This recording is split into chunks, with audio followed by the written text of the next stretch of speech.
Hi everyone, I'm Chef Nicholas Lodge and welcome to this part 2 of using my Ultimate Succulent Mold by Katy Designs. I'm excited in the second part to continue from the first video to show you two other varieties of succulents. That is sort of the bead or pearl style succulent. And then I'm going to go on to show you how to do some little miniature ones which are really beautiful to do in craft, but also, for example, using on macarons, on different types of pastries, like for example cupcakes, petit fours, things like that. So you can make those edible or a craft application. So let's get started. So in video 1, I showed how to make the 3 larger succulents or style of succulents that are in the mold. That is going to be the spoon style succulent, where I showed obviously how to make 3 different size variations, which you can do with all of the succulents. Then how to make the elongated style, and then the pointed style succulent. Now, probably if you haven't watched video 1, I would suggest watch that first, because in that video I really talk a lot about the mold initially, and then obviously show how to do these type of succulents. In the second part that you're watching now, I'm going to show you how to do the bead succulent, or sometimes known as like string of pearls, and think of like a strand of pearls. And I'm going to be using these 5 cavities which are at the top of the mold, showing you how to make these. And these will make this sort of beaded style. So these will make obviously 5 different sizes, like almost a pea or a bead on a wire, and how to finish those off. And then I will be going on to show you the elongated, the sort of like the drop pearl, which is an elongated sort of, but it's like a pearl, like if you think of drop pearl earrings. I'll be showing you how to make this. And then I'll be finishing up this second video by showing you actually how to use some of the elements that I didn't use on the first video, this little tiny part here and this part here, and showing you how to make some little mini succulents, which, as I just said in the introduction, you can use for craft projects, but also when we think about edible items, like for example macarons, on little petit fours, on cookies, on mini cupcakes, entremets, lots of different things we can use these for. And I'm going to show you how to make those at the end of this video. And then remember, the third video is going to focus on actually using the succulents, how to put them onto cakes, and how to, as I said, decorate the little confections and things with the succulents. So let's get started. So now we're going to do the first variety, which is going to be of a bead succulent. And as I said, this sometimes is called a string of pearls. Some people call this variety string of pearls. And of course, there are varieties, lots of different varieties in this style. But basically, it is like either balls or obviously the drop pearl shapes, which are in different sizes in this mold. This makes 5 different sizes. And this is really nice hanging down the side of a cake, or in an arrangement on top of a cake, or if you're doing this in air drying clay, to have these as a beautiful sort of hanging down as an arrangement. So it's a really nice way to balance. So if you're going to make air drying clay succulents in a pot or a container, this will look nice sort of trailing out of the pot, sort of hanging down. Now, I created these in lime green, a pale lime green color. So as I talked about in the first video, I use Mylar bags, usually to store my paste in. So this is just white paste, all right? And so I'm using here 25 grams or a number 14, all right? So 25 grams on a digital scale or a number 14 on your size guide, all right, will be sufficient to make, and then you'll have some over, but this will be sufficient to make what I'm going to show you as far as number of components. Now, when I colored this, I just used a sort of a lime green, an electric green. There are many different companies all over the world that do gel and paste colors. So most of them are going to sell like a lime green, electric green. If you don't, you can also just use green and yellow, and that will give us sort of a lime green. So I'm going to do like a pale lime green. Now, if you're doing this in air drying clay, what I would recommend you do is use the measuring mold. This is the Katy measuring mold that I did the leaflet for, and have a video on this. But so you can watch the full video. So if you make up a batch of lime green, so make a custom lime green in the measuring mold, and then lighten with an extra number 1. So if you make the, which is basically number 1 white, number 4 green, number 4 yellow, that will make this customized lime green. Then you actually just add another number 1 white, and that will take it down to a paler lime green. Okay, and that's a really good way to make that. And that's of course using the pre-colored hardy clays. Anyway, when we make the succulent, first thing we're going to do is we're going to cover the wires So we're going to cover, now I'm giving you specific numbers of components that I'm going to show you. And so I'm basing this on using 6 wires. Now these are 30 gauge wires. It doesn't matter whether they are white or green wires. And they're going to be covered with some 1/4 width floral tape. So we've got some 1/4 width tape here. And you can cut that in a cutter or obviously with a pair of scissors. We want to use 1/4 width tape because it won't add a lot of bulk to this. And the reason why we're going to cover this wire, because sometimes in classes, students ask me, well, why wouldn't you just use green wire?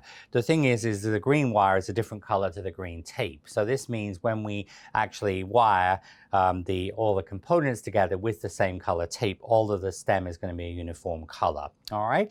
And also when you dust color on stems as well, it takes on the floral tape, whereas if you just dust on the wire, it doesn't really stay put.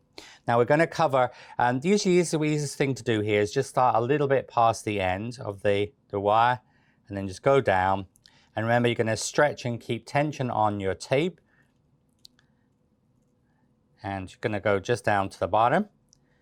This is something you can sit and watch TV or whatever and do. And it's easy to prepare these. So just cover that to the bottom. And you just continue with another 5. So we now have 6 wires. All right, and what I'm going to do is just going to make the wires sort of fairly level. So the ends are fairly level here. And then because we've started a floral tape just before just after the end, usually I just trim that little tiny bit off. Okay, so you just trim that little bit off both ends. You do the same the other end, and then just get rid of those wires. And then we're going to cut the wires in half. So using our scissors, going to cut. Now these are just school scissors, all right, because this is really thin wire, the thinnest wire we mostly use. And you're going to cut them in half, and then each half you will cut into 3. All right, just approximately. And then you're going to do the same on the other end here. So just cut them in thirds. Now actually the first and second succulent I will be showing you both have the same number of wires, and they're both the same type of wires. All right, now once we've done that, we're going to make small 5mm open hooks on the wires, 3 at a time. Now, so you're going to take 3 wires at a time, all right, just make them level. And I'm going to use my pliers, all right, and I want to just sort of make about a 5mm hook on the end.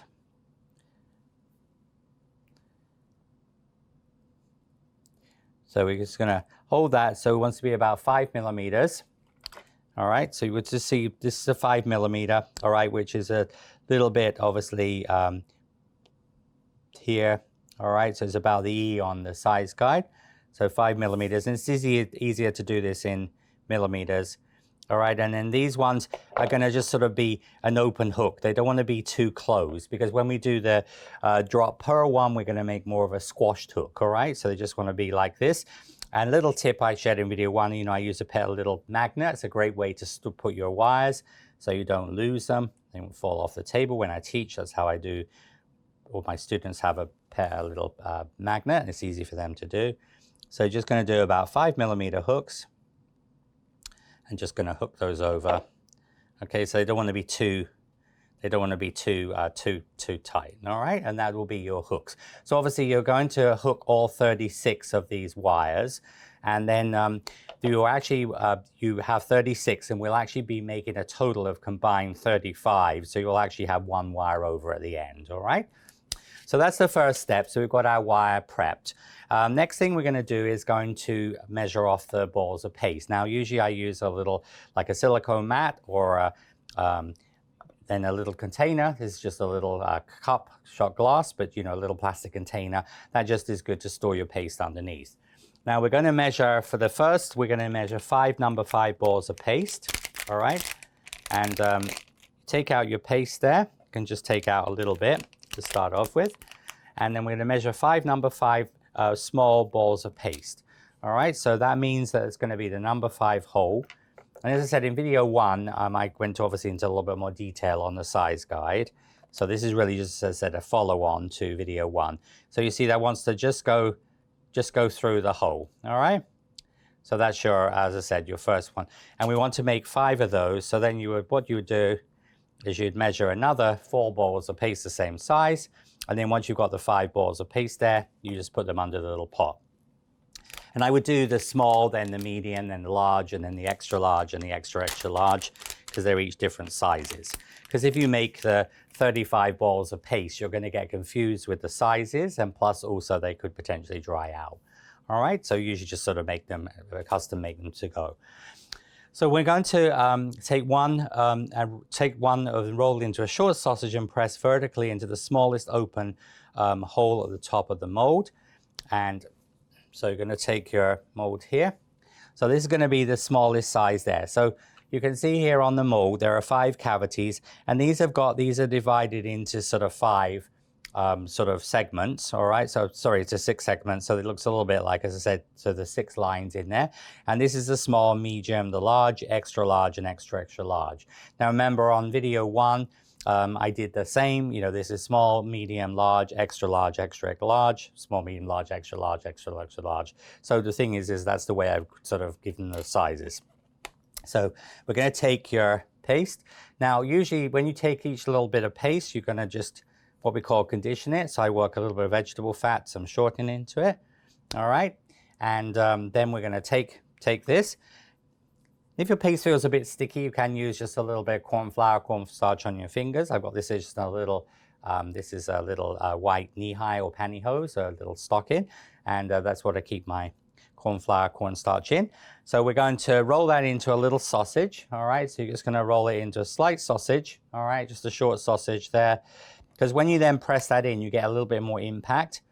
Now, the veining on this mold is going to be heavier as it goes down. So because in real life, they would have very subtle veining, and it would become a little bit more prominent and dominant on. So like, for example, the veining in this big one is heavier than this first one, and that's done to really give the natural effect that they would have. So you're just going to lay that into the mold vertically. And then you're going to push that in with your finger. And this paste amount will sort of fill the mold or just slightly below the rim of the mold, all right?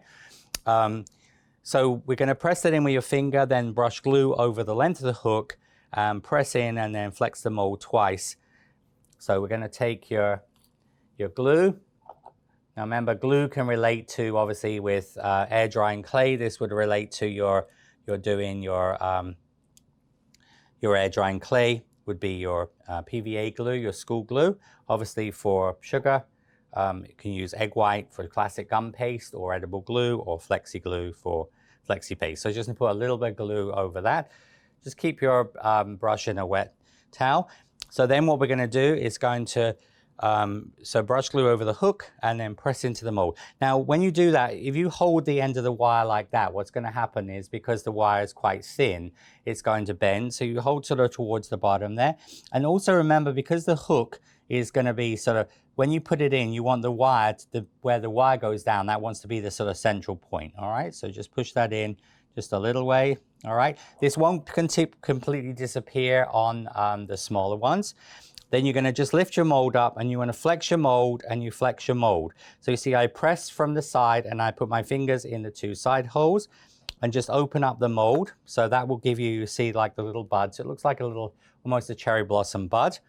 And then you're going to turn, so you're going to turn this upside down and think of a crab or a lobster, okay? You're going to just use a little bit of, you see what I'm doing, as I'm just using my thumb and finger, just molding around the bottom of that, all right? So you're just securing the wire, you see? But so you hold it very gently here, and you see how you're just molding it around, all right? And it will be sort of quite round in shape. You're not really lengthening that down, and that will give you your little tiny bud. Now, your little small part. So then we're gonna use crate foam. This is crate or convoluted foam. So what I do is I'm going to put them into there, all right? And so you're going to do and you'll need several pieces of this. You can buy this also in big sheets as well. And of course, you don't have to do this all at the same time, but we're going to be making a total of 5 of those, all right? So 1, 2, 3, 4, 5. So those are the small. And then we're going to move on to the medium, all right? And so what we're doing is we're doing 5 small, 6 medium, 7 large, 8 extra large, and 9 extra extra large. So we're just going to do it so it's easy to remember. So 4, 5, 6, 7, 8, and 9. So then we're going to move on to, now you can also, when you're doing this, you can also use sort of at the back of this, all right, you can use your, if you have any little area where you hook, you can use your companion tool. You can smooth that. And remember, when you're working with air drying clay or flexi paste, you can also just dip your finger in water and you can just use a little wet on your fingers and that will just smooth the back as well. All right, so you can just use, now you can't do that on regular sugar-based paste because what will happen is it will dissolve it, but flexi paste is starch-based, so it works very similar, like think of it an edible version of obviously the air drying clay, so you can actually, as I said, use a wet finger and just would lay that into your foam. All right, but that, as I said, is how you would do the small one. Now, when we move on to the medium, we're going to use 6 number 5. All right, so I've already measured my little balls of paste off. So we've got there, so we've gone 6 number 5. Now this will be just a regular size paste. All right, so this is a regular number 5. Now, of course, when you do this for a cake or a project, you can do whatever size you want to make this, all right? So this is going to go on, so we have about 1/3 below, 2/3 above. Again, we're just going to just condition that, make it into a little ball. There, make it into a little sausage. All right, and then this is going to go into now the next hole. Now, if you should make the ball of paste bigger than the mold, if you make it the correct size, it will fit in the mold or slightly below the surface.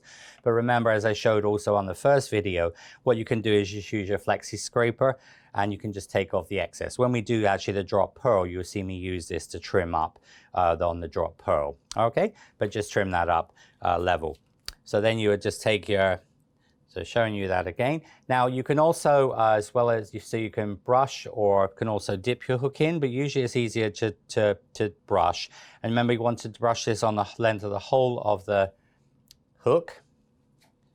All right, so remember that goes into the mold.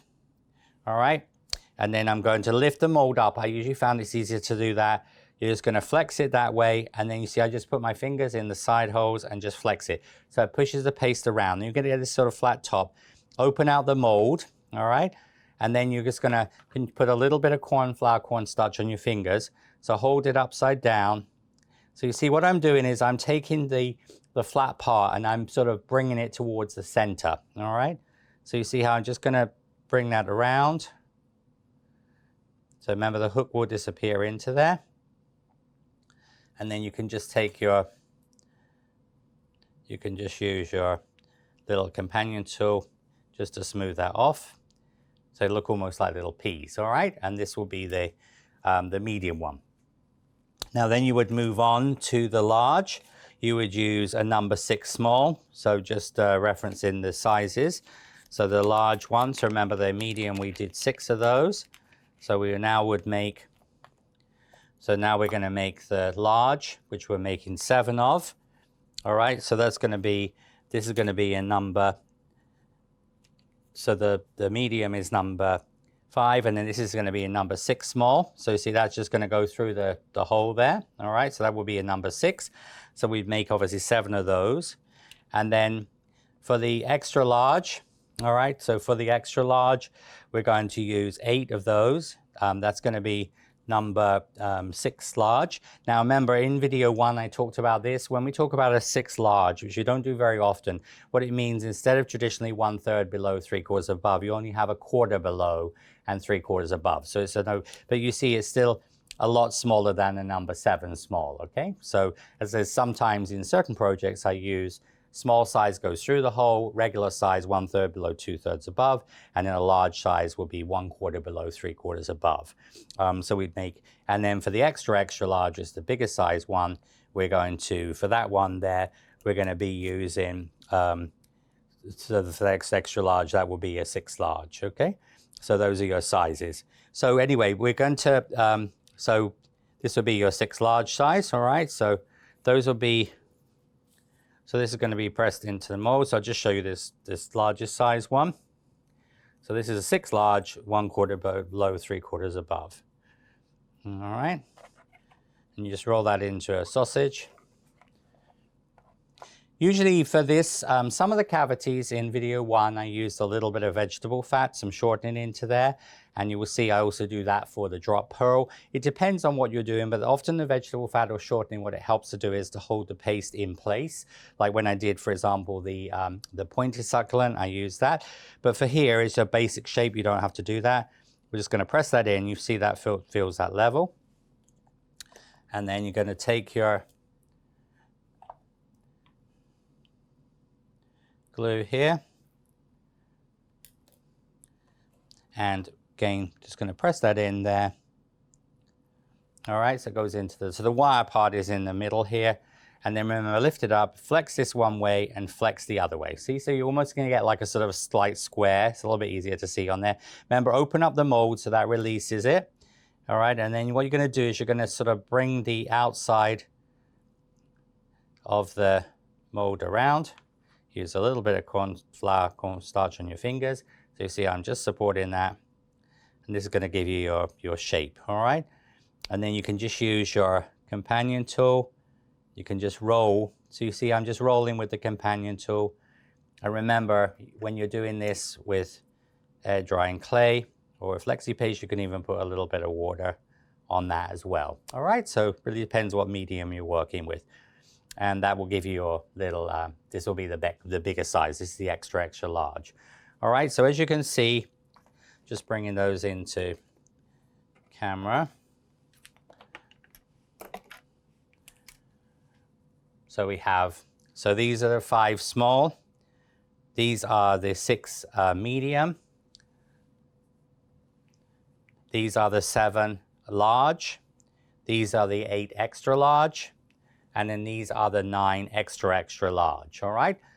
Now this is gonna be used to make a sort of a longer and a slightly shorter spray. So there's a total of 35 there, all right? Remember, you will have 1 wire left over.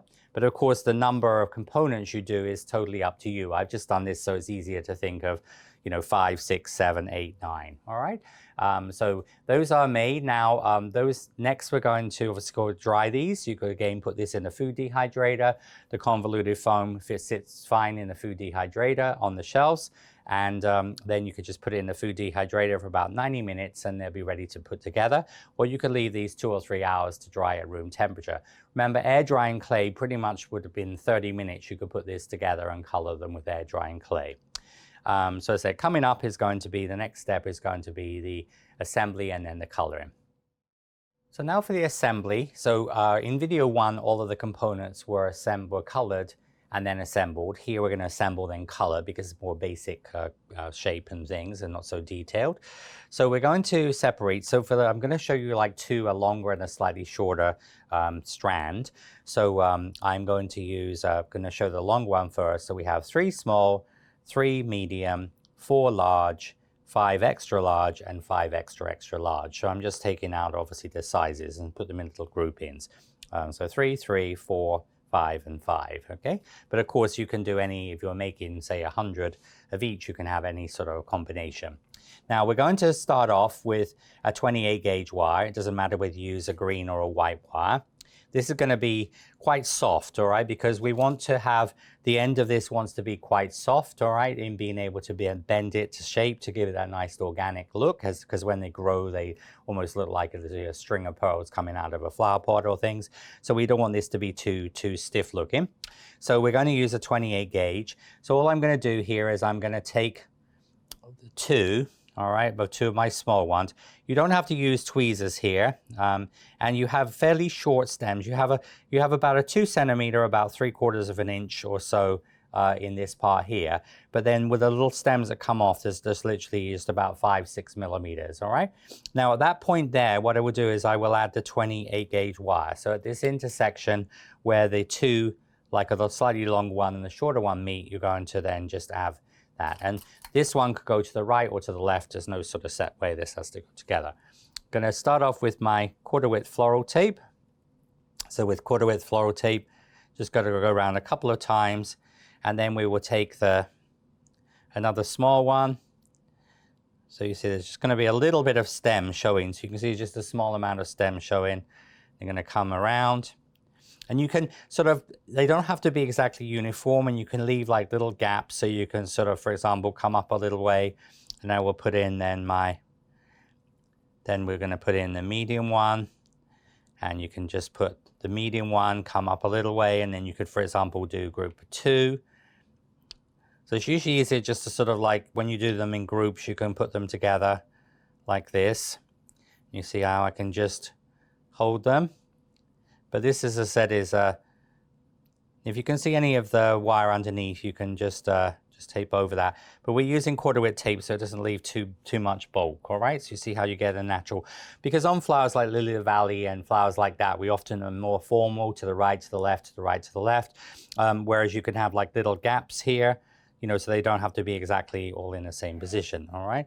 And then again, I'm gonna do just one of those. These are obviously now the medium ones. I'm going to have another one of those. So that will come to here. They said they don't want to be too formal, and you have that nice sort of look. And then I will do a group of 2 medium ones here. And also when they grow, they are sort of 3-dimensional.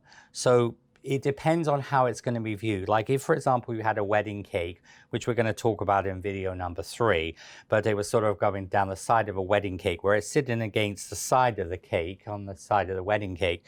Of course, you can have everything pretty much, as I said, more flat here. And if you were doing this in a stand-up arrangement where it's going to be trailing out of a vase on top of a cake, or in a cold air drying clay project, then you can make these, as I said, 3-dimensional. All right, so really that's up to you a little bit. Of that's going to depend on how it's going to be viewed. All right, and of course they're very easy to move around when you get to this. All right, and then we're just going to continue just down a little bit further. So we then have, obviously now we're moving on to the large. Again, I'm going to do, just sort of separate those. Large, and I'll have another. Then I'm going to do two large, and then a single large. So you're sort of dividing them into either single pearls, beads, or obviously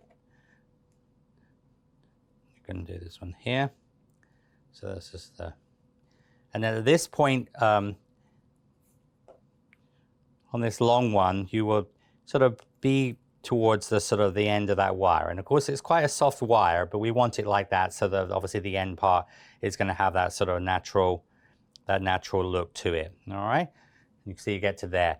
Now at that point, we're going to take a 24 gauge wire, which is just a little bit stronger. So before you start putting in the extra large size ones, we will add a 24 gauge wire.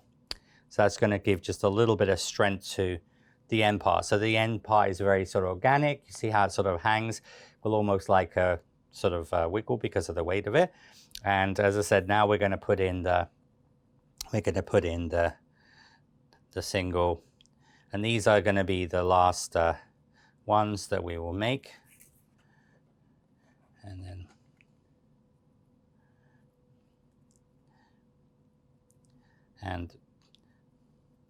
this will be the second one. And I'm going to do this one here. But of course, it depends on the project you're doing, because if, for example, you're doing this in air drying a clay, and you had, let's say, a 4-inch container, like maybe a square cube, because often you see succulents using more contemporary, a little wooden cube or a ceramic cube or something, a vase, and it was only 10 centimeters or 4 inches high. You don't really want this hanging down onto the table, so you probably would make it a little bit shorter, so obviously it hangs within the arrangement and the container size. So you can, of course, depending on how they're going to be used. And then here, I'm going to put the last couple here.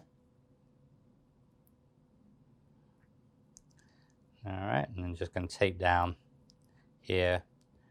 And when you get to that point, you can finish off the end part of this with half width tape. So when you get the last of the extra large in, you can almost sort of hang that and just sort of bring your tape. Because this will, let's say, wiggle around a little bit, all right?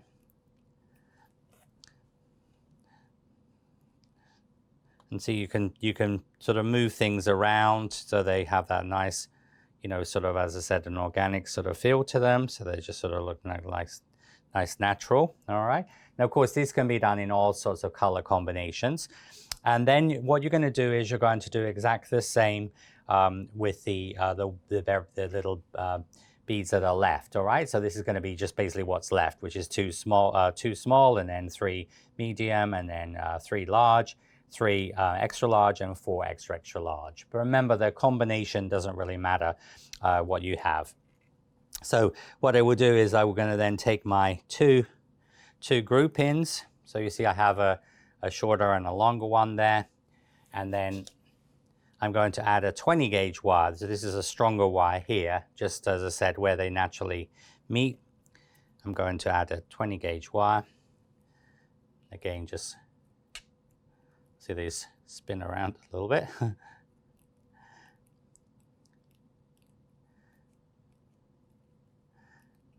And you can make that however long you want. I'm just gonna, when I get to where the 24 gauge wire, the longer 24 gauge wire, I'm just gonna trim it there. Because usually you wouldn't do the final trim. Remember, in video 3, I'm gonna show you using these on cakes and things. I will explain about trimming and, you know, things like that, extending stems on there. So you see how you have this very sort of nice sort of organic look. So this is your, as I say, your pearl type of one, the string of pearls, the bead type of succulent. So next I'm going to show you how we color this and finish it off. So for the coloring, there's lots of different color options. Of course, you have a very neutral pale lime base, so you could go brighter or darker. So it depends really what the color you're going to put this with, what other succulents, what other flowers, potentially time of year, the bride, the client. You know, anyway, I'm going to use, on this particular one, I'm going to use an apple green. So I'm going to use apple green. I would suggest putting gloves on for this. Often I don't wear gloves because I'm just doing small projects, but because we're actually going to handle this, you're going to get green all over your hands otherwise. And you can also, if you want to color them as 2 separate pieces and then put them together afterwards, you can do, but this is not really fragile, a fragile product. So what I normally do is just sort of lay it onto a paper towel, onto a napkin like this, and I'm going to just go over the visible back part of the pieces here. So you're just going to go over what you can basically see. And that's just going to, and you're also going to brush this onto the floral tape because we want everything to sort of have that same sort of match of color. Okay. So I usually do that on the back first. And then what I do is I just almost like opening up the individual beads or pearls. And then I'm just going to brush this over the top. And it doesn't have to be a completely solid coloring either. I mean, it can be, because you want to, you get this nice natural look. So you're just going to give the foundation. So this could be a lime green, it could be an apple green, but it could also be a sort of a darker green. And of course, this also this does come in the colors like I used on the first video. So you get them in those eucalyptus sage colors, which looks really nice with mauves and pinks and peaches and colors like that. So, you know, like all the succulents, as I showed in video 1 in the introduction, there are so many varieties, and it's really almost, if you can make this in any color you wish. And of course you could add a pink accent or a sort of like the Ondina rose color. You could add a purple onto this, you know, so there's a great way to add an accent color. But you see, I'm just using it on my hand, and this is the easiest way to do this, to dust it, because they're on soft wires, and the actual main stem is soft as well. All right, so just sort of have a look so that you've got the color in onto the pieces there. Okay. And you're going to, as I said, make sure that you get the green color on the floral tape, all right, in between. And also you can do that on the stem as well. So you can do that about halfway down the stem. This will be going to be steamed in a minute. Of course, that could go back into the container.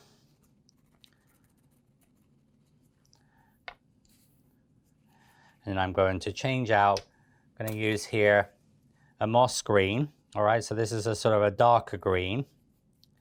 I'm going to use a flat brush, and I'm literally just going to sort of rub this over the top. So just not load too much color on the brush, but I'm just brushing over the top of the, so this will just give a little bit of a sort of a two-tone effect. So almost the tips of them are going to be a sort of a slightly darker green.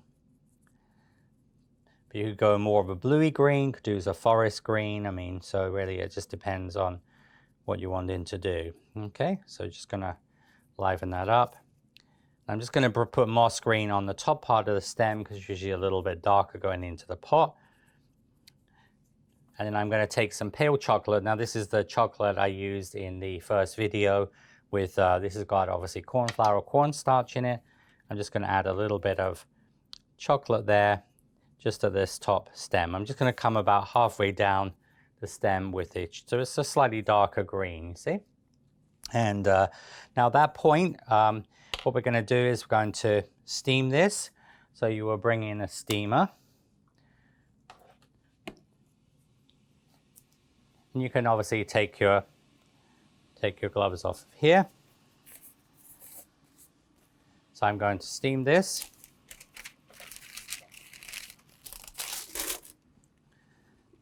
So going to give it a really good steam here. So make sure that you steam everything because it's going to give you the nice color. This is for sugar, all right, sugar base. You're going to use the steaming technique, but you're going to give it a good steam because obviously you're going to get all the pieces. And as I discussed in the first episode or first video, if this was air drying clay, you would just spray it rather than steaming it because steaming does no good because air drying clay is porous. So you're just going to spray it with an unscented hairspray, just an inexpensive hairspray, usually like a pound store or dollar store type of stores usually have this. But just as I say, spray generously. And what that does, that sets the powder, all right? And then once you have done that, then you're going to glaze these. Now there are two options. So first of all, in sugar, all right, we can use a spray lacquer.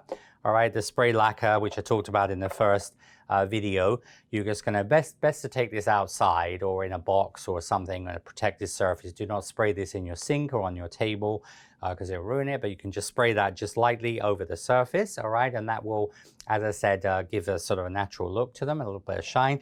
You could also use like a leaf glaze. This is diluted confectioner's glaze, so many companies sell this. And you could just obviously use a brush and brush over those. Now, if you're doing it with the brush method, what you need to make sure that the berries are not stuck together so that they're actually just separated when you do that. And even when you spray them, it's best to make sure that they're completely open because then you can spray them, let them dry, and then you can put them back together again. So that will be in sugar, so either a brush on glaze, leaf glaze, or as I say, a spray lacquer. And then for air drying clay, you can of course use spray glaze. You can buy a craft spray glaze to spray over those, or you can also use, I use in a lot of my personal projects and when I teach classes on air drying clay, I really like this Sculpey product. It's called Satin Glaze and it's basically, it looks like milk. It goes on opaque but dries clear. This is a brush on and this is really good for, as I said, air drying clay. They do a gloss one as well, which you'd use for say holly berries and really shiny things. But the Satin Glaze, so that will give you a comparable, they will be comparable look. This is a craft product. This is obviously a sugar craft product. And as I said, this is obviously for sugar craft. Now you can also use a spray lacquer. Some people use this on air drying clay. As I said, you can also use, of course, a craft version of a spray lacquer. The craft versions usually have a very, very strong smell. So definitely, as I said, do that in a vented area or outside. But as I said, I find the Sculpey one pretty user-friendly. I've tried many different ones for my classes and things. So I like this one. And as I said, that's the glaze one. So I'm just gonna go outside and spray that and I will be right back to show you it finished. So here you can see the finished succulent. You know, normally when you it's dried, you're just going to bend at an angle here. So then obviously if it's going into a pot or wired with other sugar flowers. So remember, this is quite a bright green I've shown you. The other drop pearl I'm going to show you in a darker green. But of course, this would depend on, as I said, the client or obviously colors you're going to do as to what color green you want to make this in. So you could start off with obviously a pale lime, but you could also do a moss color base. And here we have the, as I said, the bead or string of pearls succulent. So now we're going to move on to the drop pearl variety. So this basically is sort of like more a drop pearl shape. It's got marks on the top of it. So it's sort of similar, but quite a bit different. I'm going to do this in a sort of a moss green color. And this is going to be made in the cavity here. All right, so the cavity, again, there are 5 cavities. And with all of these, of course, you know, you can depend on if you were doing a smaller cake, you just use 3 smaller, or a bigger cake, you just use 3 larger. But I'm showing you all 5 sizes because it's nice to have the graduation. So this is made similar to I do my NL pine cones by Katy Designs, some of my other things, where we're going to do 2 halves because obviously of the veining in here and sort of getting that nice shape and matching up. But whereas things like the pine cones, we usually make 1 half, let it dry, and then make the second half. We do them both at the same time. All right. Now, so this is the mold we're going to use. And in your, obviously, when you're making this, we're going to use, I'm going to use a foliage green. So what I actually did here is I've used foliage and dark green mix. It's a 1-to-1 ratio. So this is pre-colored paste for flowers and things. So this is a foliage green, this is a dark green. And so I have like a holly green, and I've used equal amounts of this, and 1-to-1 ratio. And so I use a number 12 small of each. So on the size guide, I've used a number 12 small of foliage green, number 12 small of holly leaf green, and that will make this more of a sort of a mossy green. Okay, so this is the color that I will be actually using. All right. But again, this could be the lime green, it could be any color green you want to. As with all the succulents, you have lots of options there. Now, as far as in for air drying clay, you would make 2 batches, all right? You'd make 2 custom batches of moss green using a measuring mold. So these are some of the obviously customized colors I developed for the chart. And you can see here, this is the moss green. All right, so this is the moss green color, and you see that matches the sugar. So I've given you a substitute for air drying clay to the sugar, and that, as I said, matches that color exact. All right, so that is made from, you use, obviously you're doing a double recipe or double batch of this. So you would do 2 number 1 whites, 2 number 2 yellows, 2 number 5 blues, and 2 number 7 magentas.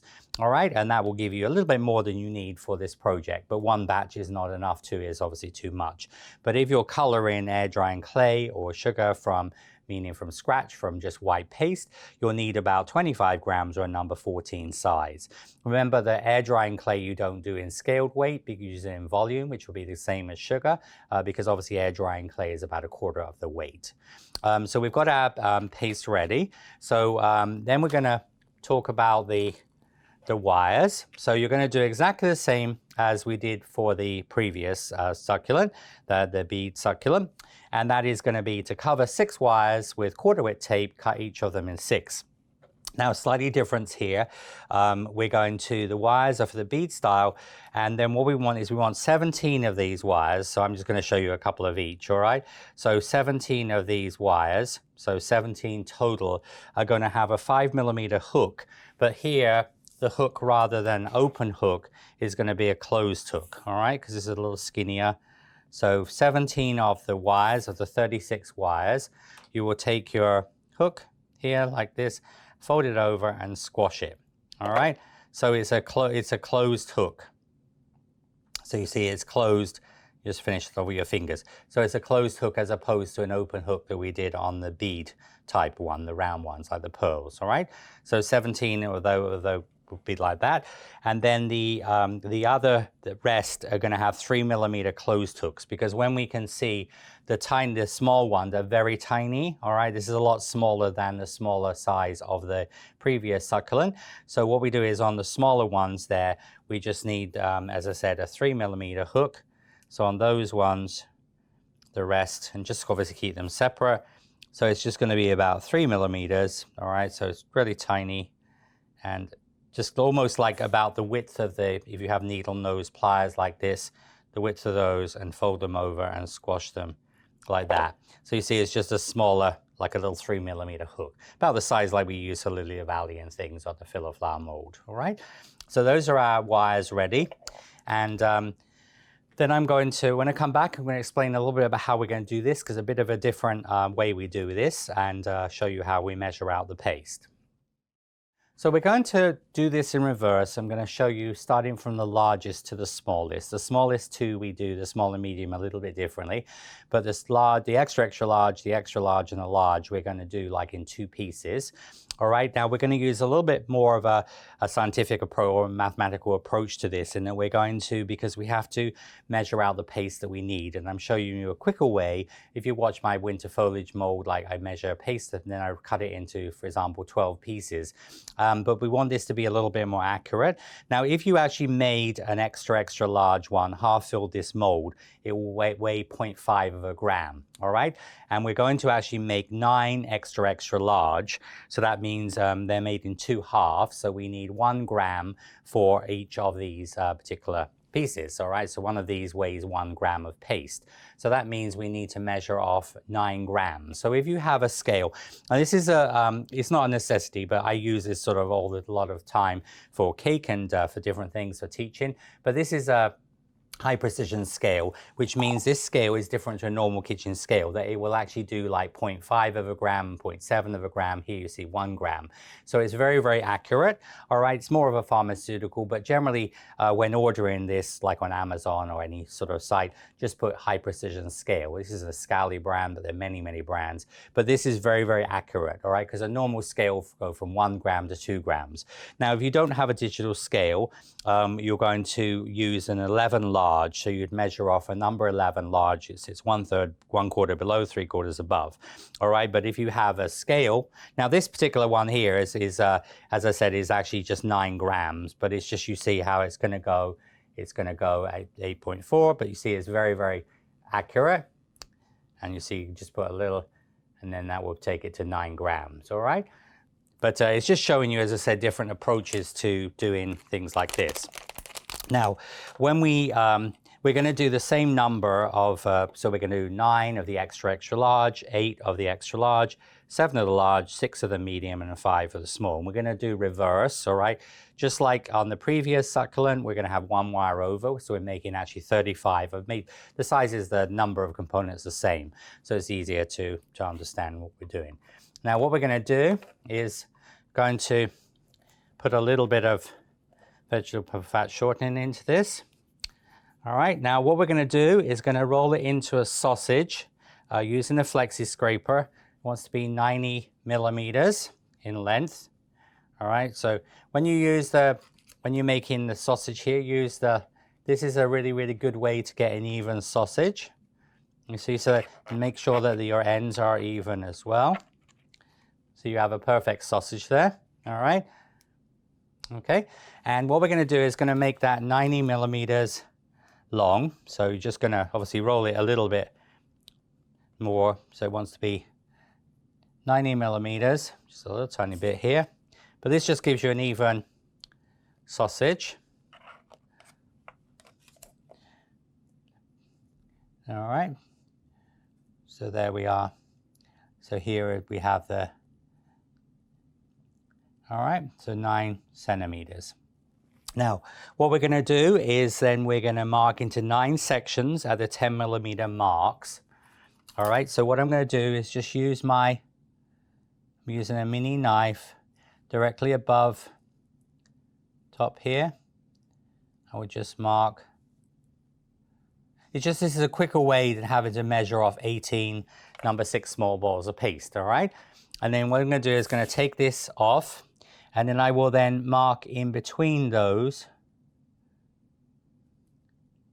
So I'm actually dividing this into 18 pieces of paste. Now, once you've seen the technique, if ever you're doing multiples of things, basically if you have a high precision scale, like whatever flower you're making, you can weigh obviously what that size is in the size guide, you know, from your mold. take it out, measure how many grams it is. And then also that helps also with knowing how much to color, because if you were doing a custom color for certain flowers, then you want to make sure you have enough. All right, and then what I'm going to do here is I'm going to then just cut these off. And you're just going to cut these. So this is going to be cut into obviously like 18 pieces. All right. Now, some of them might vary a little bit, particularly the ends, and don't worry about, I'm going to show you how to do that. But anyway, so you then put these 18 pieces under there. So this is just a quicker way of teaching you how to sort of measure paste and also how to calculate how much paste you need. And all right, so what we're going to do now is we're going to mark that. So this will yield 16 number 6 smalls, all right? So the alternative thing to do is if you're only making a few of these, you could just measure a number 6 small that goes through the hole and then just make 12 of those or as many you want. It's just I'm showing you this is quicker for production work.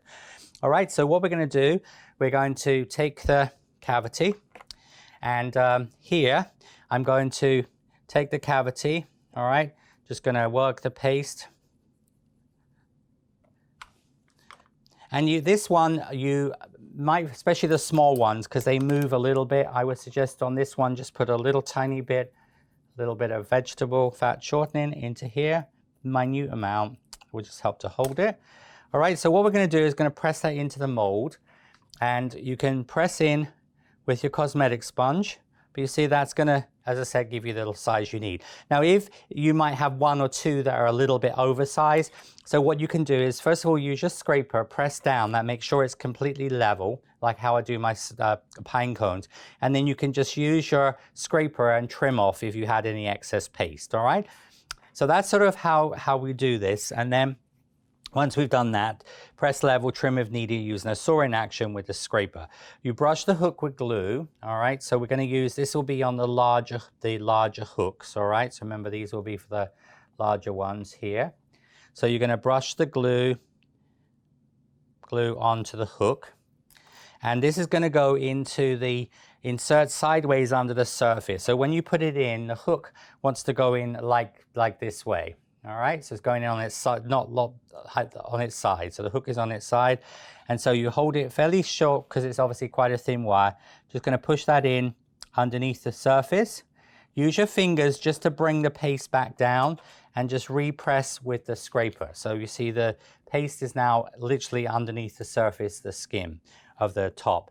All right, and then what we're going to do is flex the mold and remove. So we flex the mold and you remove that. So you see you have this half piece. All right, and then what we're going to do, I'll show you this one I know is a little bit bigger because it's just at the very end. All right, so if you have one that's a little bit, as I said, just to show you how we do that. So you put that into the mold. All right, so I can see that's a little bit big. So press this in, and then all you then do is just use a sawing action, just saw that down. Also, if paste goes into the little channel where the wire would go, just use your companion tool, just bring that out, okay? But that wants to be, as I said, level. Because remember, if you have 2 level sides, and that's why I don't use my finger, I would use a cosmetic sponge, but now with the new Flexi Scraper, this is wonderful because it means both of your surfaces are level. Now, what we're going to do next is we're going to take some glue and you're going to brush glue, and it's really important, especially with air drying clay, because air drying clay shrinks about 8 to 10% when it dries. So if you don't get glue all over that surface, what happens is the air drying clay will separate, all right? Now, if it does separate, like I showed on the previous on video number 1, you can just take a little bit of air drying clay, mix with water and fill it in, or put a little air drying clay in and use your finger. But if you make sure the whole of this surface area is covered. So you see what I do now is I'm going to place the second half on the top. Just press gently, so that will secure that. And then you flex the mold and this comes out, and you just, obviously just at the top there, make sure it comes onto the wire. And that gives you your bead. And really you don't have a visible seam there, all right? But again, with air drying clay or with obviously the Flexi paste, you can use a wet finger, but generally, as I said, if you make sure there's glue on both the surfaces, it will sit there, all right? So it looks a bit like an avocado. And you've got these lines on the top of it. All right, so that's sort of how we would do that. And then of course that would just go into the convoluted foam. So like we did on the previous one, you're just going to lay that onto the convoluted foam like that. All right. And that's how you would make the extra, extra large. All right. Now, so as you can see here, these are going to be the 9 of the extra, extra large. All right. And these are going to hang a little bit more. And so as I said, they're going to be, that's sort of the first stage. Now then you would continue. All right. So once you've done that, so we're going to then move on for the extra large, repeat with 4.8 grams, number 10 small, making it into an 80 millimeter. So I'm just going to show you this. So this one, what you would do is you take some paste. So this is where obviously the digital scale works really well, because you actually want 4.8 grams here. So you can see, so 3, see, so it's really, really accurate. All right, so you see it's just going, don't breathe too hard close to it, because it obviously will change it. But you see it's obviously very, very sensitive. All right, so that's 4.8 grams. The rest is there. It's just borderline, so just need a little tiny bit more. There we go. So 4.8 grams. But this will just give you obviously exactly really the paste you need each time. Sorry, the Milo bags are a little bit crackly, but they work really, really well. All right, so just to show you the concept, all right, once you understand this. So this time, so we're going to make, all right, we're going to make 8 of the next size down. So that means we need 16 halves, all right? So here, so then what we're going to do, so for the extra large, we need 4.8 grams or a 10 small, making this time into an 80 millimeter sausage, all right? Because, you know, each centimeter or is going to be divided in half, so giving you 2 pieces. So just show this the last time. All right, so this is going to be 8. So when you get sort of close to the sort of size you need it to be, you can just level it up with your scraper. If you make it too big, obviously you can just literally, and then you see you're going to use your little scraper. This will level this out. Now remember, try and make the ends of these square.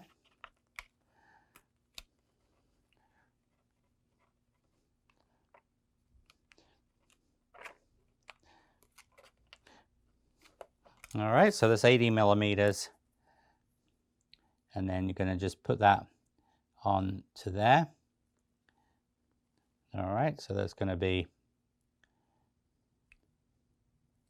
just make sure that there we go. And then again, you're going to see, you're going to mark here where obviously these are. Take this off. And then again, you now are going to cut these. You see, you're going to cut these, and then obviously each of them will be cut in half. So then this is going to give you 16. This is going to yield 16 pieces of paste, all right? So obviously put those under your pot. I'll just show you that one more time. And so this is going to be for the next one, this is the extra large size. All right, and this will be, as I said, number 5 pieces of paste. Alternatively, you could just measure 16 number 5 balls of paste, all right? So here we're going to take your, so this is going to be, sorry everybody, we have a fly. He was in the first video, he's visiting. So, but you're going to fill that up, just press that in there, make sure that comes down to the bottom so you get that teardrop, but you see it's going to be level. And if you were at the reverse of that, for example, you cut the sausage a little bit wrong and you have one that's too, you can just take a little bit of excess paste and you can just sort of fill it in, like almost a little tiny bit fill in on the top, because you want to get that level. So remember, these are still the large hooked wires. All right, so here you're going to, remember, go at an angle. You're going to push the hook in. All right, so it's sort of sitting on its side like this. Then just use your fingers, cover this over. All right, and once you have done that, you're going to flex the mold. Take this out. This is going to give you a half pearl. Now these could be used on cake. These would look beautiful. We could do like drop pearls. So if you just made these, and there you could take like your fondant or sugar paste to cover the cake with, and modify your sugar paste or fondant with some Tylose powder just to firm it up a little bit. And then of course you could use it, put them half pearls around the cake or on the bottom of a cake. So that could also be used as a really nice decoration on the cake. So then we take the second half. Now, the reason we're doing the second half straight away is that we don't need to let this dry because it's quite small, okay? When we do things like, you know, my pine cone, the reason I prefer to make the first half is because it's quite detailed and raised if you try and stick the second half on straight away. But when you're using air drying clay, because air drying clay, whenever you use a double-sided mold like this, where you're making two, my poppy seed head, my pine cones, my toadstool stems, for example, you always need to do one and the second one straight away. So what I'm doing is will be as you would do air drying clay, but also in this case, sugar. All right, because air drying clay, because as I explained, it dries, it shrinks a little bit. If you made one half and then you let it dry for 15-20 minutes and came back to do the second half, that's going to have shrunk and it's not going to fit. Okay, so with air drying clay, a little tip there is you always do the second one. So remember, if you have any excess paste, you know, just trim that off and just keep those little scraps, because then if you need to fill in any other, because some of them might be the reverse of being a little bit. And you remember you can use your cosmetic sponge here as well. And then you're going to brush glue over your surface. Make sure you brush that to the edge. Because PVA, air drying clay, you know, we use PVA glue. Air drying clay sticks to itself, but that is not enough, because if you didn't put PVA glue there, this was air drying clay, they're going to separate. All right, you see how I'm just lining this up. All right, just gently press there. And then you flex your mold, take it out. Just make sure the edges are together, and then just press that like that. And that's going to give you your, and that will be the medium size. That would be, sorry, that's the extra large. So here we've done the extra large, and then obviously extra large, and now the extra large, all right? Now we would move on to, I'm going to just skip the medium one. Sorry, for the large one. So for the large one, which is the next size down, which would be this one here, I would use 2.1 grams of paste, which is a 7 large, and make into a 70mm sausage, and then that will give you 14, because we'll make 7 of those. All right, so roll it into 70mm sausage, cut it into 7 centimeters or 70mm, and then cut each one in half. All right. And that is going to be used for the ones. So those three, the extra large, the extra large, and the large, I'm going to do by scale weight. If you have a digital scale, high precision scale, or as I said, to show you those. And then when I come back, I'm going to show you how we do the medium and the small, which are going to be done in really more of a traditional way. For the medium, we're going to measure 6 number 4 small. So this we're going to do in a traditional method. All right, so we're going to make a number 4 small. All right, so that's a number 4 that goes through the hole, and you make another 5 balls of the paste of this, put it underneath your little pot. Now these are going to be on the hooks that have the 3mm hooks on here. And so we're going to use as I said, the 3mm hooks, the smaller hooks on the 3 smaller ones. The small, medium, and large will have the smaller hooks. So if you do the extra large first, and then the extra large, that will use the bigger hooks on there. So we're going to take your paste. Now here we're going to put a little bit of glue onto your hook, and so we're going to just put a little bit of glue onto your hook there, and we're going to put this into the little ball of paste. Use a little bit of flour cornstarch, mold that around, and basically you're just going to make it into a drop pearl shape, like almost like the bud of a lot of flowers. All right, so we're going to make this shape, and then what we're going to do is going to be putting this into the mold. Now we're going to use a cosmetic sponge, the thin end of the cosmetic sponge, because that just puts a delicate pressure on. It's better than using your finger, because you'll take the veining off. And so what you do is you place that into the channel. All right, so you see how that's going to go into the channel here. All right, and going to just press gently with the cosmetic sponge, the thin end of the cosmetic sponge, just at the base there, all right? And then you turn it over, and then you turn it into the other side, and then just press that again. Now the little bit of vegetable shortening fat in there will hold that in place. All right, and that's going to give you your little center one. Now it's going to have a more of a subtle veining because of the way we've done it, but that's also, as I said, will there be like in real life. All right, and then that of course would go into your foam. And then the last one, the small one, is going to be done. The small one will be done with a number 3, and I'll show you that. And that will be done exactly the same way. So you're going to make that into a little ball. So this is number 3 size. And but you can see this is why we need smaller hooks on those smaller projects. All right. And this is the number 3. So we push this in. Going to pinch it around the bottom just to secure that. All right. You can use your fingers like that, but just make it into that sort of basic shape. And then we're going to put that into the mold. So it just sits in the mold like that. You're just going to just gently press. Don't press too hard because you don't want to squash it. But if you squash it a little bit, don't worry, because we're going to remold it. Come around to the other half and just squash it. And then take it out of the mold, and then you can just reshape it. And you're just going to get those subtle lines on the bottom. And that will be your, you can see here, this is going to be your medium and your small, okay? So we've made all the components, all right? So once you've made all the components, so remember 9 of the extra large, and then we have 8 of the extra large, 7 of the large, 6 of the medium, and 5 of the small.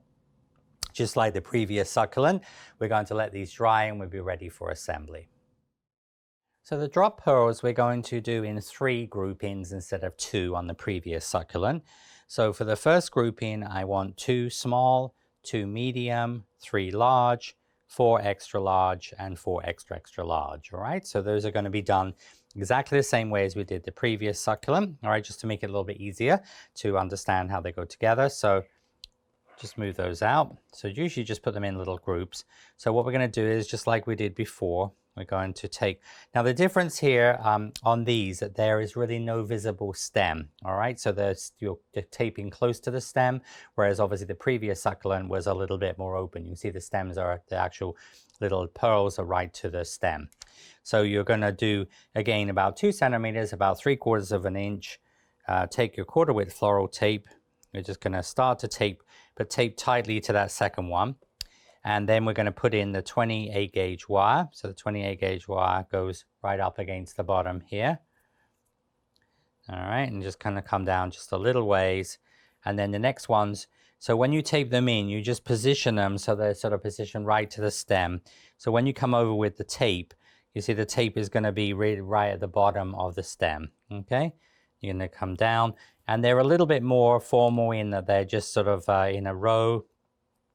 But so when you actually bring the tape round, just obviously strap the tape up to the base of here, okay? And just going to come around. So you see I've got so now I've got the small and medium.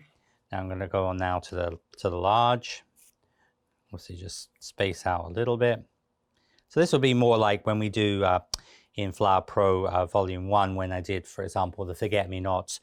This is pretty much how we do the Forget-Me-Not buds or Lily of Valley. They always sort of sit fairly formal. And but these are going to go, as I say, quite tight to the piece here. And just going to come around like this.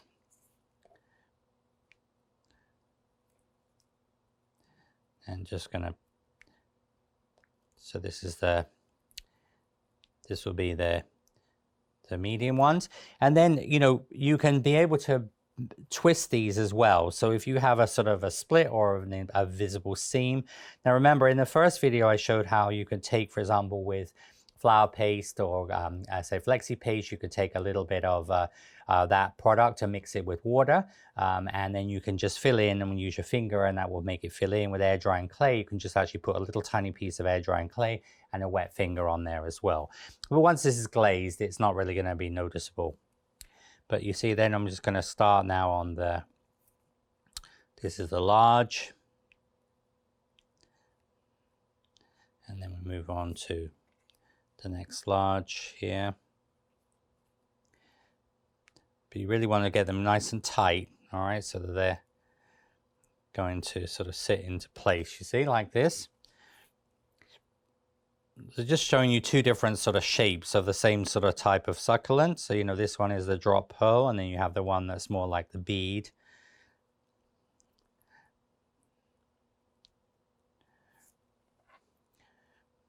But these could also look really nice, you know, in a spray with traditional flowers, for example, roses and flowers like that, because it sort of gives a nice shape and sort of interest.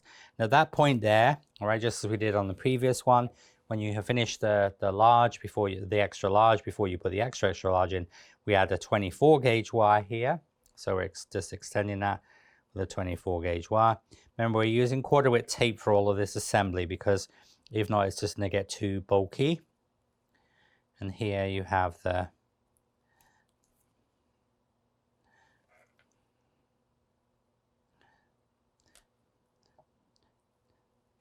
so we're going to just, this will be the second one.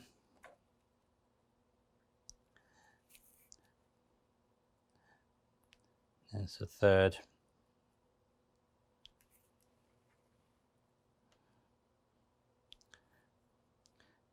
This is the fourth one.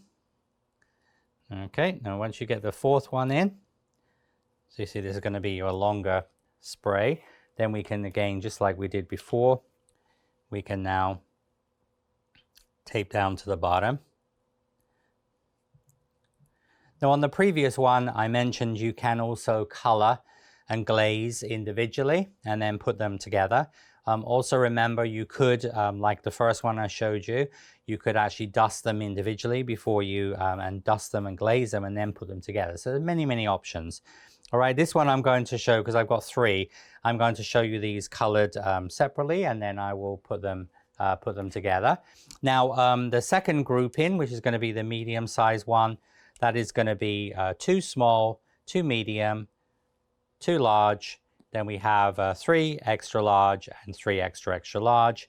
And the small grouping I have here is what's left, which basically is 1 small, 2 medium, 2 large, 1 extra large, and 2 extra large. So you see these will go in together to make 3, a sort of a triple version of the duo that we had in the previous one. So next we're going to do the coloring. So for the drop pearl, I'm going to actually make a pearlized green. I'm going to use a color foliage green. You could use a moss green. Again, you could do this with eucalyptus. So when I showed in the video 1, I showed using making the pointed succulent, I used the pearl dust white mixed together, so it gives a pearlescent sheen. This is also an excellent way to do that sort of effect, and you can do this for all sorts of type of foliage.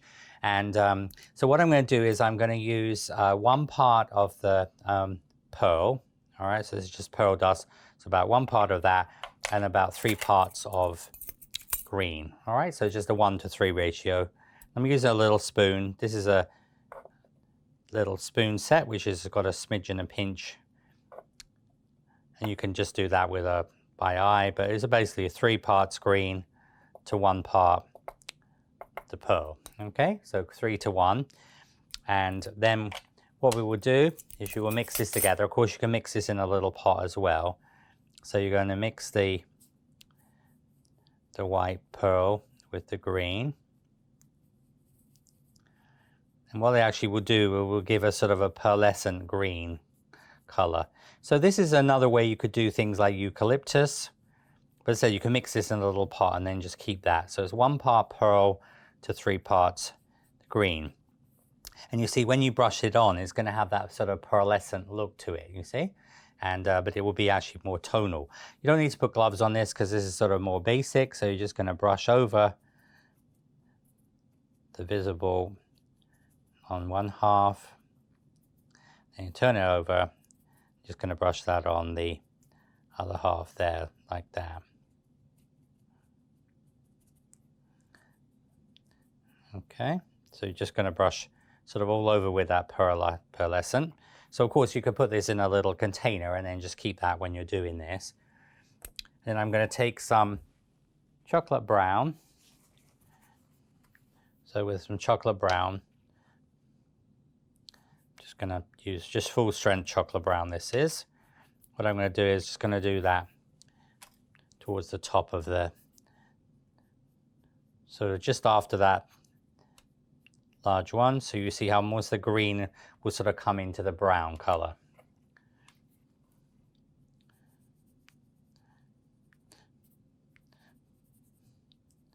So you see, you've got the brown, and you can do the green into the brown.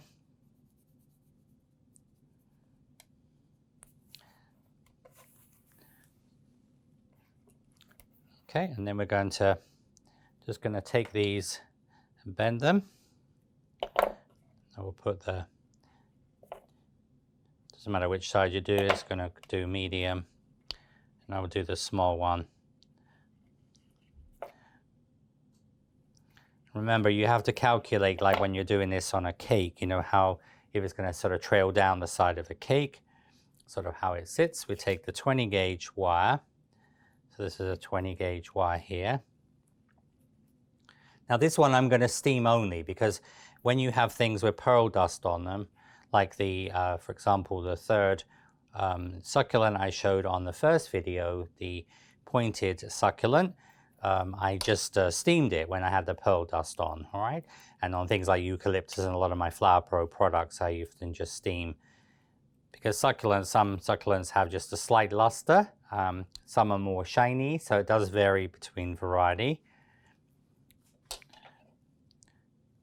And then just gonna trim that off there. And of course you can just take these, they will have this nice, again, nice organic sort of flow to it. So you see that sort of trail down like this. I'm just gonna put a little bit more brown. So where that all meets the top, I'm just going to brush the brown onto here.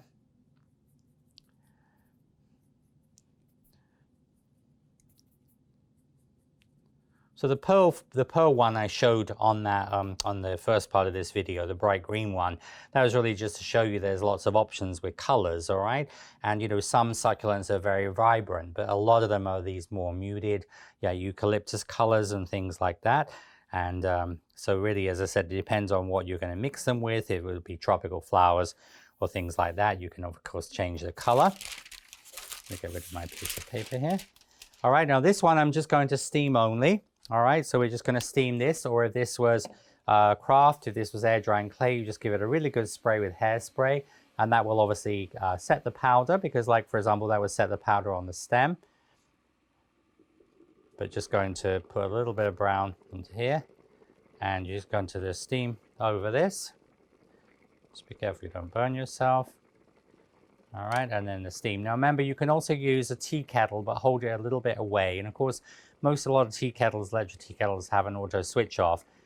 You can also use a pan of water and just put generally a little bit of water in the pan, put some foil on the top, aluminum foil, make some holes with a bamboo skewer and ice pick so the water will come out steam. If you have an electric rice cooker, when you cook dinner, you can basically just also steam your flowers, multitask at the same time. So here you see you have the, as I said, the drop pearl succulent. All right, and you can see that obviously the difference between the two is obviously this one is a lot brighter. But as I said, that would go with a lot like tropical flowers, or obviously with certain color palettes, you know, maybe in the summertime, bright oranges and colors like that. This is a lot more sort of fall, autumn, winter time, or when a bride was going using more sort of like say a rustic wedding, that's sort of the color palette. And of course, these are interchangeable as well. You could do this in a bright green, you could do the other one. But there is your, as I said, your drop pearl succulent. So I'm now going to show you some little miniature succulents, actually just like a micro and some smaller varieties of succulents. Now, as you can see, succulents can be made. These are all made in the mold, all right? And but I'm also going to talk about, there are some other my Flower Pro molds that work for a similar sort of concept. Now, when you're doing these, for example, let's say for a doll's house, or you're doing them for an air drying clay, you could make little succulent earrings. Obviously, you could make, for a doll's house, you could make little succulents to go by the door. So there's lots of things you can do there. So things like, for example, the Katy Sue, this is a garden accessories. It has two sizes of flower pots. you can make the two halves of the flower pot in like a terracotta clay color. And of course, then you could just put this onto a wire instead of doing this onto spaghetti or angel hair pasta.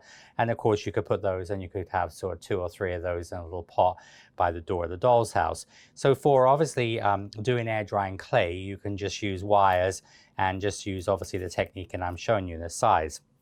Now, in video 3, I'm going to show you using the succulents how to arrange them on a cake, but I'm also going to show how to use them for little tiny confections, like for example, when you do cake pops, when we do macarons, we do mini cupcakes, verines and things like that. You can obviously do these on an edible support system, which is done on spaghetti or angel hair pasta. Now this is angel hair pasta, which is about half the thickness of spaghetti. And so the 2 smaller ones, the micro and the mini, I'm going to do on angel hair pasta.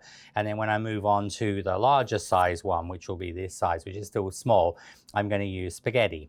Now for example, an Asian grocery store, supermarket, you can buy obviously also udon noodles and Vietnamese, Taiwanese, Japanese noodles that can be thicker than this. And when you go to a specialty store, spaghetti comes in different sizes, also thicker spaghetti as well. All right, these are just the 2 standard angel hair pasta and spaghetti. But as I said, it's a very useful technique to use because it means it's a totally edible support system. And as I will show on video 3, when you put these into a cupcake or onto a cookie or onto a macaron, the thing is that the stem is then totally edible. So a customer can eat the whole thing. They can eat the cupcake and obviously make the, as I said, because the spaghetti is just a little bit crunchy, but totally edible. But for craft, you can just use wire. Now, when you are making these, of course, these are the little, as I said, the micro, the mini, and the small I'm going to show you, all right? You can see the sort of size of that is actually smaller than my thumbnail. And, but you can, of course, also make like larger succulents. So like when I showed in video 1, I showed making the pointed succulent. All right, this was made on a wire, but you can make the same center on a piece of spaghetti, exactly the same size. So this could be a totally edible succulent. And that would be a good size for a larger cupcake, or obviously, for example, on a cake, if you want to make an edible support system. All right. Now, of course, you really can't do wired petals because wired petals, will not be not edible. But as I said, a lot of the sort of more basic succulents you can make in this way. And then also, of course, when you're making succulents like, for example, this is the elongated one, you could make the center on spaghetti, and then you could do the little leaves here. And instead of doing them on wires, you just would press them into the mold, shape them, and you would attach them to the outside while they're soft and use pieces of sponge in between them. So you could totally do that as an edible succulent. It just wouldn't have the obviously flexibility of being able to move the wires. But they're fun to do, and so if you were doing a wedding for a client, for example, where you may be doing the wedding cake, you may make succulents, wired succulents, but then this will be really cute to offer as on little desserts or pastries, petit fours, macarons, and things like that. Also, of course, for cookies and things as well, you can use this. Now, so I'm going to show you the first two. First one, which is going to be the micro one. Those are both going to be on angel hair pasta. All right, so what I'm going to do is I'm going to take my angel hair pasta and I'm going to use a 40 millimeter piece of angel hair pasta, about 1.5 inches. So you can just break that. All right, and then when I do the next one, I'm going to do the same. All right, but this is good for the really tiny ones because just like using a thinner wire for a project. All right, now what we're going to do is going to take a number 2 ball of paste. So we're going to take a number 2. I'm going to do this obviously in the foliage green I use for the second, the pointed, the elongated succulent. Okay, number 2 size. I'm going to just put a little bit of glue onto the end of that. So just dip that into some glue. But as I said, if this was air drying clay, you could use like a piece of 26 gauge wire, the same length. All right, there's no need to hook that. Just going to put that on the end of the wire. You're going to make that into a little, like almost like a match head, and you roll into a sausage about 6 millimeters long. All right, so just a little bit longer than 5 millimeters. All right, so 6 millimeters there, which actually is 1/4 inch. All right, so it fits within 1/4 inch. And then we're going to take the succulent. So we're going to take the mold here. And we're going to do this in that triple one. All 3 of these are done in the same one. That is the smaller triple one I used. So again, so all we're going to do here. Now you can hold it with your left hand or your right hand, whatever you find easiest. And what you're going to do is just going to sort of push that into the bottom of the mold, and then with your other hand, you're just going to flex the mold like that. And so what that's going to do is going to give you a little miniature center. All right. And so you can see this could be used also for different flower centers and other things as well. Now that will need to dry. I've just got this in a small foam block, and then obviously because the spaghetti, you don't want to sort of stick that in and break it. You can just make little holes in a piece of foam block, and you just would put there to dry. They don't take long to dry, and of course you could do that in a food dehydrator. So this is one that I have already dry. And then what we're going to do is going to take 2 No. 4 smalls, and we're going to brush the little smallest 6-part. Now, these 2 elements on the mold, I didn't use in video 1 or video 2, all right, or the first part of video 2. So this is the one I'm going to use. It's a little tiny one. There's a 6-petal flower, but remember, in the video 1, we used the one with a little nipple in here, all right? So this is the one we're going to use here. So we're going to take, these are No. 4 small size balls of paste. We're going to put a little bit of release in here, some vegetable shortening vegetable fat. So you measure off 2 No. 4 smalls. So of course, if you were making 12 of those, you make 24 of those. And then you're going to brush the smallest 6-part cavity, press the paste in the mold, remove and place on cosmetic sponge. Now remember, the easiest way to do this is just to sort of press it in and literally just press it with your cosmetic sponge. So we'll come to the end, all right? And just sort of rub with your finger like that. Now, the thing is if you're thinking of making these, of course, if you had to do, say, like 100 of these for a wedding, you have to think about investment of time. But these are very quick. I'm not really doing anything to them, extra additional veining or cupping or anything like that. I'm just leaving them as they are, because you have to think. Now, most of these would only take about 2 minutes each to make, so it's pretty quick. And so anyway, you just place that onto the cosmetic sponge with the hole in there. We're going to just, once we've done that, you're going to cup the center with the ball end of companion tool. So just cup the center like that. And then going to put some glue onto here. So I'm just going to use a bit glue. So just a little bit of glue about halfway down there. And then with your, this is the dry one, just push that through. All right. You just push that through there like that. And then all I'm going to do is you can use your fingers or companion tool. I'm going to take 3 alternate. So you see I do 3 alternate, and then 3 are just going to sort of stick out at a slight angle. So you see that's the first 3 and the second 3. And then you're going to do that again. Now I've already got one of those ready. Got those here in my Stay Fresh flap. So then you just do another one. Of course, if you were doing, say, 100 of these or 12 or 6 of them, you could, of course, do all the first stage and then the second stage. So this second one, just cup, and then this is just going to be attached. So just a little bit of glue on the outside. And then all you're going to do is put that through and just going to alternate that so it sits like that. So it just goes in between the pieces. And that will be your little, as I said, the little micro succulent. All right, so very cute. And also that could really sort of double up on a doll's house, almost like as a cabbage. So you could use this for all sorts of types of things. But these could be made in little earrings, people who work in polymer clays and air drying clay, and also, of course, in silver clay. You could do this in the sterling silver clay, so you can make little silver succulent earrings. So very cute ideas. There's a little micro one. Now the mini one there, which I'm going to do in the eucalyptus color, but remember the color can vary. So for the mini one, you take No. 3 balls of paste, repeat for the micro, making 10 millimeters long. All right, so this is going to be done with the, using here the sort of the sage with a little bit of blue in it. Just to show that again. And then this one is going to be made a little bit longer. So this wants to be about 10, so this wants to be within the 10 millimeters, all right? So in the 10 millimeters part here. But they dry pretty quick, you know, so it doesn't take long to dry. And then again, you're going to take the mold.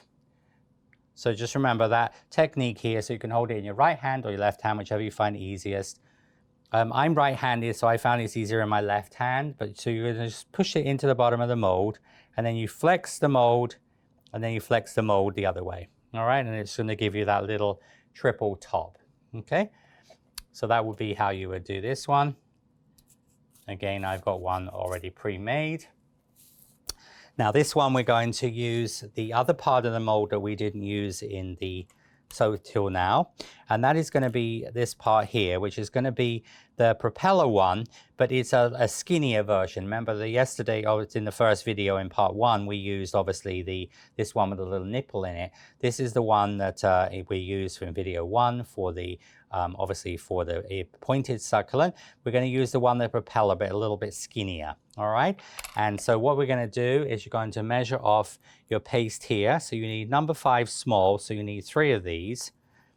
And again, I've already done 2 of these, but you put a little bit of vegetable shortening fat into there.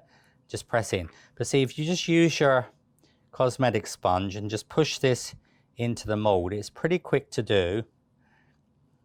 Now, if you should have excess paste, you can just use your little Flexi Scraper, so you can take that off if it sort of comes up from the top of the mold, okay? But so you get this little propeller shape. You're just gonna take that out, all right, like this. I'm gonna put that onto, now this could be used for snowdrops as well, so you can use this for snowdrops. Bittersweet, you can widen it for a little bit for bittersweet, so this can be used for, say, different flowers as well. And then we're going to, once we've done that, you're going to remove, and then you're going to hollow and attach as micro. So you're just gonna hollow the base here. You attach as micro. So we're going to take so you could glue about halfway up. Just going to bring this up here like that. So the first 3 are going to stick. They stick round like that. Okay, and then you're going to, then you do the second one. So I've already just got some of these ready. So then the second one would be done exactly the same way. You just hollow that.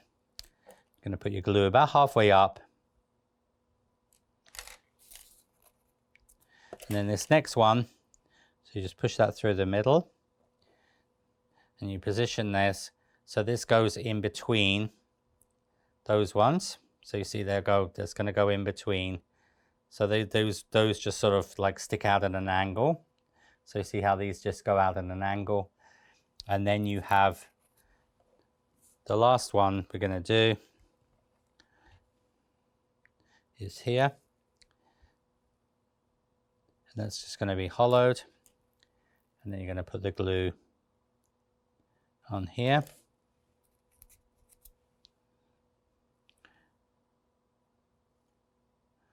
You can just slide it up. Just the this works well as a support system. See, so you just sort of alternate those.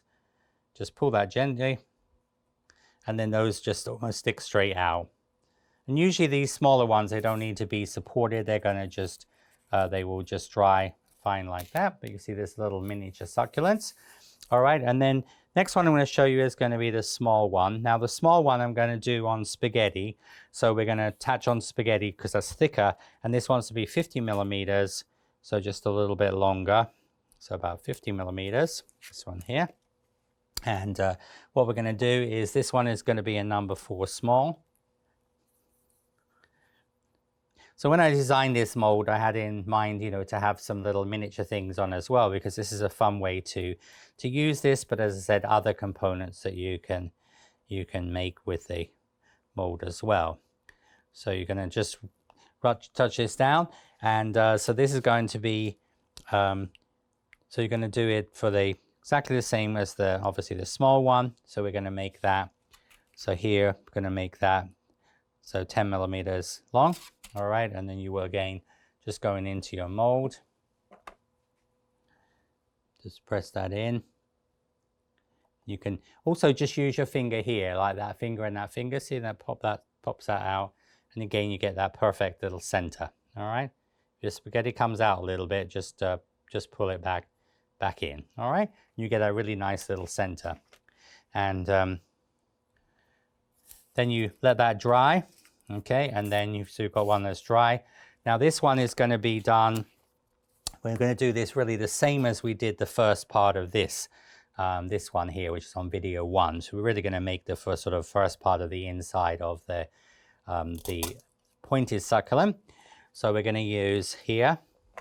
Now this is the one with the nipple in it that we used on video number 1. So you've got it's wider. You see this one is like like a propeller, but it's a little bit skinnier. This is the wider one. And so again, you just would put a little bit of vegetable fat in here. And then just press this in. But here it's basically just all about speed, you know, because really, as I said, you're not spending a lot of time on these because of if you're doing, I said, 100 of them. And that has a little sort of nipple in the center, so you just expose that if you want to, but you can just press that through. All right, so this was, as I say, covered in video 1. And so you see that gives you the first little triple one.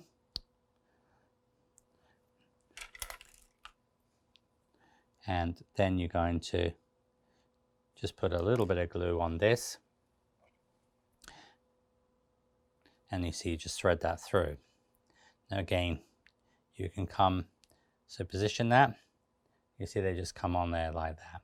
So this will give you 3. Now if you wanted to make a smaller one, you could just do like I just did on this propeller one. You could just do 3 like that, and it's going to be about the same size, a little tiny bit wider, but you could just make a sort of a mid-size one there. But I'm showing you a slightly larger one. So you're going to do that will be your first part. And then what we then do is we then use a 6 small. So we're going to use a number 6 small for the 6 load one. So you just take the ball, press it in there like I showed you obviously on this one. And that will give you the next one. So again, you can just put this on. You can cut this or you can just leave it plain if you want. Now when I did this for the actual main succulent in video 1, I obviously worked the edges and I pinched them, which you can do, but that's again adding an extra part to it. And then you're just going to put that through. Again, you're just going to line that up so that sort of fits in between. You see? So you could just leave it like that. All right, that could be left like that. Or if you want to make it, you see that's obviously just the mid-size one or the slightly bigger one. And then you can go on, if you want to make the bigger one, you're using then, use a 6 large. So that's going to be 1/4 below and 3/4 above.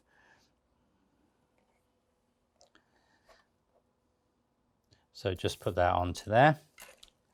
And then we're going to put that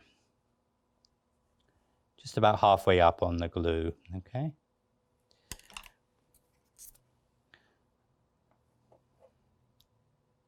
And then you just sort of alternate those and just pull them up. There's your adorable succulent. Now this one needs supporting, all right?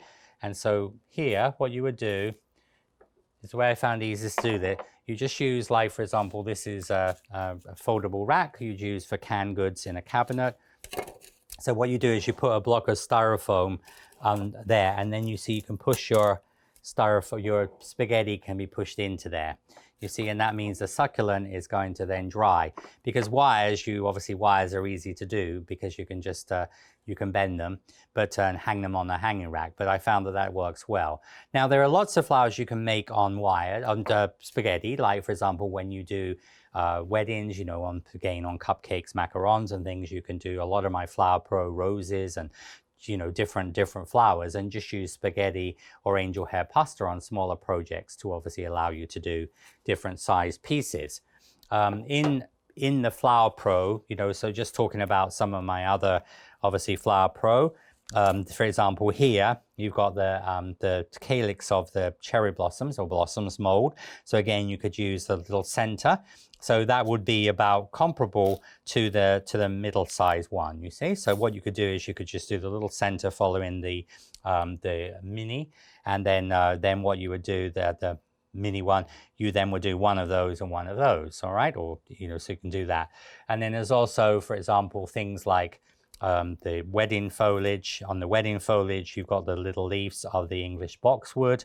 You could just put those on individual, 3 of those, and then maybe 4 or 5, or 3 and 6. So you could use that, all right? So that can be used for little tiny succulents as well. On my sunflower, again, obviously you've got the daisy here, so you could do 2 of those on a little small one. So that was going to be about sort of comparable to that middle size one. So you do 2 layers with the small daisy calyx. And then of course, you know, like on things like the ultimate filler flower, for example, you could do like the plumeria, the jasmine one, 2 of those. You could do, obviously those could go on to there. Bigger one, you could do actually 2 layers of this, and then obviously just attach those. And that would be like, as I said, there are some succulents that have bigger, wider leaves. So they're really, really a lot of, as I said, fun things you can make with these. As far as finishing these off, you just use exactly the same technique. So for example, like on this one, I could do like I showed you on obviously the drop pearl, just using a little bit of the color, the eucalyptus with some luster, the 3:1 ratio. That again, think of speed as well. So generally using like some pearl dust. And on something like say the little tiny one, all I would do is maybe take a little bit of like the Ondina rose or some plum or sort of a pinky color and just brush across the top. You wouldn't have to sort of brush green all over. And again, the same as this one, you could put some pearl dust onto it because you want to make those, make them quick. And then of course you can just give them a quick, you know, just a quick steam. All right. Now remember, don't steam them too long. And mostly I just steam it like this because you don't want the steam to get for the pasta, because obviously then you're going to have like cooked spaghetti with the steam hitting it. So you want to, but a really, really cute way to, as I said, finish your obviously little mini succulents. So in video 3, I'm going to be showing you sort of how I'm going to use these on little cupcakes and macarons and some different other ways of using these up, and also some bigger ones on cupcakes. And as I said, also going to show you how we take the succulents that I've made in video 1 and video 2 and how I would usually arrange them and how I would put them onto a cake.